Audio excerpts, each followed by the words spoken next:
Today I have the pleasure of interviewing Carlo Sanzeri from DS27. Thanks for taking the time to talk to me, Carlo. No worries. So tell everybody who you are and where you came from. Yes, so I'm Carlo. I live in Hertfordshire at the minute, but from an Italian background. And yeah, I did history at university as an undergraduate degree, and then after that, I went into teaching for 2 years.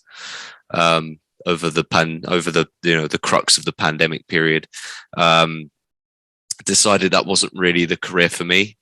Was introduced to Tableau through a friend, and kind of started playing around with it in my spare time. And then after that, I heard about the data school, watched a lot of Andy's Makeover Monday videos to get my skills up, and yeah, eventually applied and got in.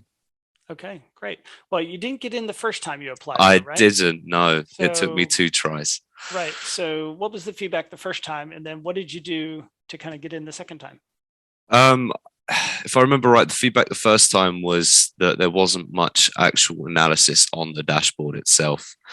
Um, I think, if I remember right, it was the properties in London data set, Yeah, like their that's right. value. And I just kind of made a very broad dashboard. I wasn't really answering or asking many questions of the data or Right. answering many questions on the dashboard itself. And then that's something I changed a lot with the second application. I remember you gave us the MLB players statistics. And instead of saying, oh, yeah, here's this broad look at all the MLB players, I literally just picked one, and then went with a deep dive analysis on that player. Which, yeah, so I definitely learned my lesson from that first one. So you have quite a few visualizations up on your Tableau Public profile, Mm-hmm. and I could see a really nice progression of your work. Why do you think it's important to keep all of those up on your profile? Um, I think it's nice to see that progression. I was really, really tempted when I joined the data school to get rid of, just hide all of those Yeah. really early ones where I was not very good, basically. Mm-hmm. But I think it's nice to see that progression where you're like, okay, this is where I was 6 months ago, and now I've gone through training and everything, and this is where I'm at now. Tableau or Alteryx? You'll only get to pick one. Only one. Oh, And why? that's a toughie. I'll go with Tableau Why? because I think it's the program that will have more of an impact on the way we use data and the way we see data. How have you improved the most since you started? I think my dashboard design, I think my general sense of analysis, um, and the speed of making dashboards as well. And what's been most challenging? Anything mathsy, Okay. anything where it's like you have to kind of think about the calculations you're doing, or right, what am I doing here, or Right. what is this sum kind of doing, even though it's not, you don't need to know it at a very high level.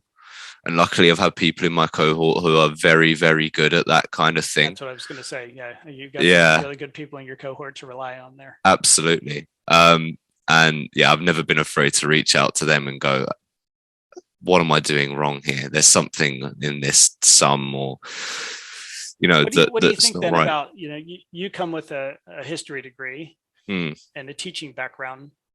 Others have a more sciencey or math based background. Yeah. But you all come together in a cohort. What do you think it is about the diversity of that group that helps make it successful? I think it's that you can just kind of touch base on other people's knowledge and their kind of skills that they've inherited throughout their kind of path. Mhm. You know, whether they've done a STEM path at university or whether they've done a more humanities-based path like I have, we bring different kind of skills to the table. And there's also people with more of a designy, you know, kind of background that are really, really useful in the data school as well, because, you know, in terms of just color schemes, dashboard layout, that kind of thing. So everyone kind of fits into the puzzle. And then when you're, I mean, I guess this was helped by working in person as well for most of my training. That when you're all in that room together, you know, there's 8 of you sat in that room together, you can literally just bounce ideas off each other. And, you know, you could be talking about something to someone and someone else on the other side of the room goes, oh, I know how to do that. And you just kind of get that sense of working together, which is good. And you can all just use bits of each other's skills. It's really nice. One more question for you, Carlo. What makes a great friend? Someone who listens, someone who you're able to reach out to, share things with, someone who you can have a laugh with. Excellent. Well, thanks for your time, Carlo. Thank you very much, I will Andy. catch up with the rest of your cohort next time. Cheers. Have a good day.